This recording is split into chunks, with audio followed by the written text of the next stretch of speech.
بسم اللہ الرحمن الرحیم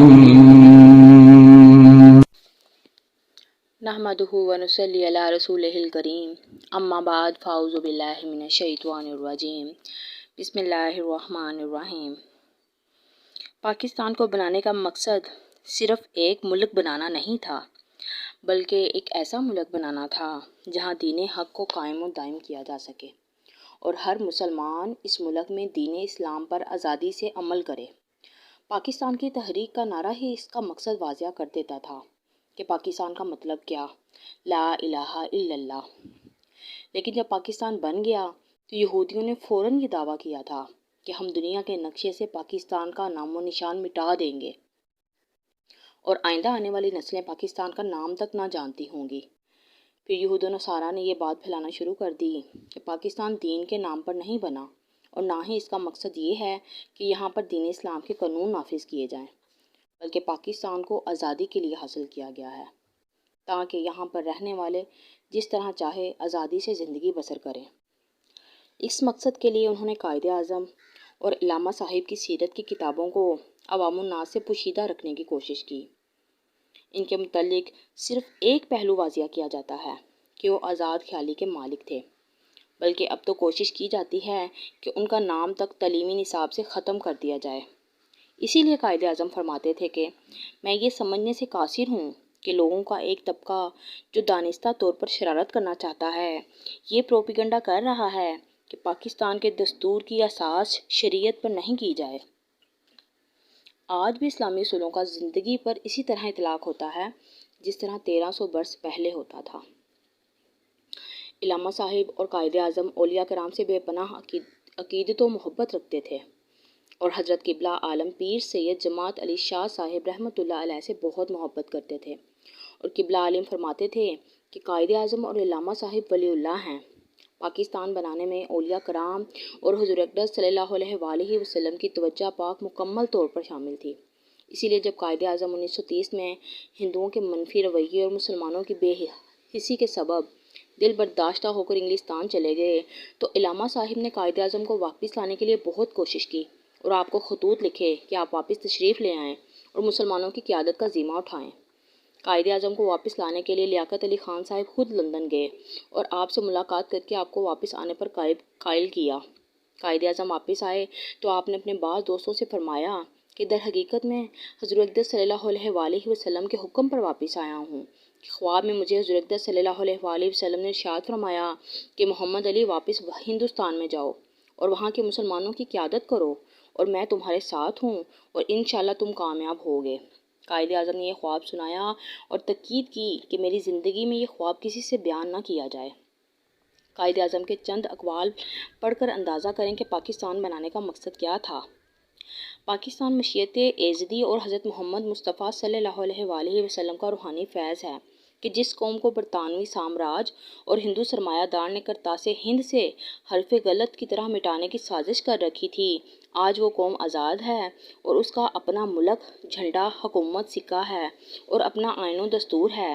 پاکستان تحفہ خداوندی ہے اور اس تحفے کی حفاظت ہر پاکستان مرد و زن، بچے، بوڑھے اور جوان کا فرض ہے۔ میں کون ہوتا ہوں آپ کو آئین دینے والا؟ ہمارا آئین تو ہمیں آج سے 1300 سال پہلے ہی ہمارے رسول صلی اللہ علیہ وآلہ وسلم نے دے دیا تھا۔ ہمیں تو صرف اس آئین کی پیروی کرتے ہوئے اسے نافذ کرنا ہے اور اس کی بنیاد پر اس مملکت میں اسلام کا عظیم نظام حکومت قائم کرنا ہے، اور یہ پاکستان ہے۔ قائد اعظم نے اور فرمایا کہ میری آرزو ہے کہ پاکستان صحیح معنوں میں ایک ایسی مملکت بن جائے کہ ایک بار پھر دنیا کے سامنے حضرت فاروق اعظم رضی اللہ تعالیٰ عنہ کے سنہری دور کی تصویر عملی طور پر کھنچ جائے۔ اللہ سبحانہ تقدس میری اس آرزو کو پورا کرے گا انشاءاللہ۔ ایک جگہ قائد اعظم نے فرمایا، میرا ایمان ہے کہ یہ رسول اللہ صلی اللہ علیہ وآلہ وسلم کا روحانی فیض ہے کہ پاکستان وجود میں آیا۔ اب پاکستانیوں کا فرض ہے کہ وہ اسے خلافت راشدہ کا نمونہ بنائیں تاکہ اللہ سبحانہ تقدس اپنا وعدہ پورا کرے اور مسلمانوں کو زمین کی بادشاہت دے۔ اس کے علاوہ پاکستان کے متعلق یہ حقیقت بھی بہت کم لوگ جانتے ہیں کہ پاکستان در حقیقت امیر ملت حضرت قبلہ عالم پیر سید جماعت علی شاہ صاحب رحمۃ اللہ علیہ علی پور سیدہ ہی کی کوششوں اور دعاؤں اور توجہ سے بنا۔ لیکن حیرانگی اور تعجب کی بات یہ ہے کہ اس کے باوجود علمی کتب میں قائد اعظم کے ساتھ آپ رحمۃ اللہ علیہ کا ذکر مبارک لکھا ہوا نظر نہیں آتا۔ تحریک پاکستان میں سب سے زیادہ ذاتی رقم بھی آپ رحمۃ اللہ علیہ نے خرچ فرمائی، اور سب سے زیادہ آپ کے حکم سے ہی لوگوں نے بہت زیادہ مالی فنڈ دیا۔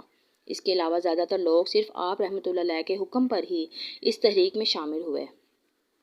قائد اعظم صاحب اور علامہ محمد اقبال حضرت قبلہ عالم پیر سید جماعت علی شاہ صاحب رحمۃ اللہ علیہ سے اس قدر عقیدت و محبت رکھتے تھے کہ آپ رحمۃ اللہ علیہ کے قدموں میں بیٹھنا اپنی سعادت سمجھتے تھے۔ 1943 میں قائد اعظم پر جب چاقو سے حملہ کر کے ان کو زخمی کر دیا گیا تو حضرت قبلہ عالم نے قائد اعظم کو ایک خط تحریر فرمایا کہ قوم نے مجھے امیر ملت مقرر کیا ہے، اور پاکستان کے لیے جو کوششیں آپ کر رہے ہیں وہ دراصل میرا کام ہے، لیکن اب میں 100 سال سے زیادہ عمر کا ضعیف اور ناتواں شخص ہوں۔ میرا بوجھ جو آپ پر پڑا ہے اس میں آپ کی امداد کرنا اپنا فرض سمجھتا ہوں۔ آپ مطمئن رہیں، اور میں آپ کو پہلے ہی مبارکباد دیتا ہوں کہ آپ اپنے مقصد میں ضرور کامیاب ہوں گے۔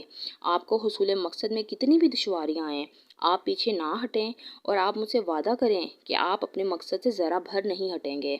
حضرت قبلہ عالم رحمۃ اللہ علیہ نے خط کے ساتھ قرآن شریف، تسبیح، جائے نماز اور دوسری دیگر قیمتی چیزیں تحفے میں بھیجیں۔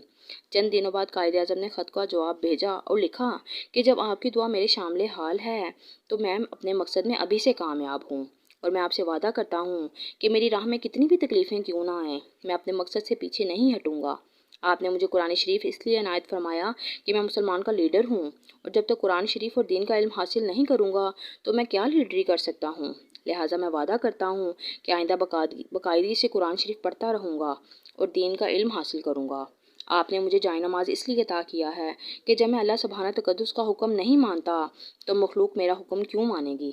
لہٰذا میں وعدہ کرتا ہوں کہ آئندہ باقاعدگی سے نماز پڑھا کروں گا، اور تسبیح آپ نے اس لیے عطا کی ہے کہ میں اس پر درود شریف پڑھا کروں، کیونکہ جو شخص اپنے پیغمبر صلی اللہ علیہ وآلہ وسلم پر درود شریف نہیں پڑھتا تو اس پر اللہ سبحانہ تقدس کی رحمت کس طرح ہو سکتی ہے۔ لہٰذا میں وعدہ کرتا ہوں کہ آئندہ باقاعدگی سے درود شریف پڑھا کروں گا۔ حضرت قبلہ عالم نے جب یہ جواب پڑھا تو فرمایا کہ دیکھو قائد اعظم نے میرے دل کی بات کو جان لیا۔ قائد اعظم نے کئی بار لوگوں کو مجمع میں یہ بات کہی کہ میرا یہ ایمان ہے کہ پاکستان ضرور بنے گا، کیونکہ امیر ملت پیر سید جماعت علی شاہ صاحب رحمۃ اللہ علیہ مجھ سے فرما چکے ہیں کہ پاکستان ضرور بنے گا، اور مجھے کہ یقین کامل ہے کہ اللہ سبحانہ تقدس آپ کی زبان کو ضرور سچا فرمائے گا۔ لہٰذا یہ پاکستان امیر ملت حضرت قبلہ عالم پیر سید جماعت علی شاہ صاحب رحمۃ اللہ علیہ اور حضرات اولیاء کرام کی ایک نشانی ہے، اور اس پاکستان کا مقصد یہی تھا کہ ایک ملک حاصل کیا جائے جہاں پر صرف اللہ سبحانہ تقدس کی وحدانیت اور حضور اقدس صلی اللہ علیہ وآلہ وسلم کے عشق و ادب اور اتباع پر کوئی رکاوٹ نہ ہو، اور یہاں پر حضرات اولیاء کرام کی عزت و حرمت لوگوں کے دلوں میں قائم رہے۔